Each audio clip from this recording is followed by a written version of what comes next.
अगर 2023 में इंतखाबात ना हुए तो कुछ और हो जाएगा। अगले 100 दिन पाकिस्तान की सियासत का तयन करेंगे। शेख रशीद के बोल के प्रोग्राम नेशनल डिबेट में एक बार फिर पेश गोई।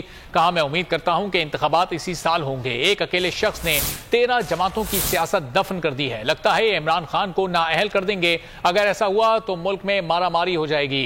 इमरान खान को शदीद खतरात लाक हैं। इमरान खान को स्लो पॉइजन से कत्ल किया जा सकता है। शेख रशीद का तहलका खेज इंटरव्यू बोल न्यूज के प्रोग्राम नेशनल डिबेट में रात 11 बजे नशर किया जाएगा।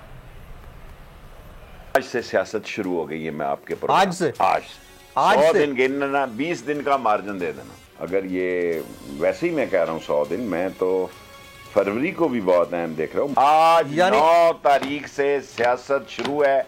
जिनेवा में शुरू है, पंजाब में शुरू है, इमरान खान के केसेस में शुरू है, अदलिया में शुरू है। यकीनन इसहाक डार दोबारा बहाल हो जाएंगे, उसको पूरा मुआवजा मिल जाएगा।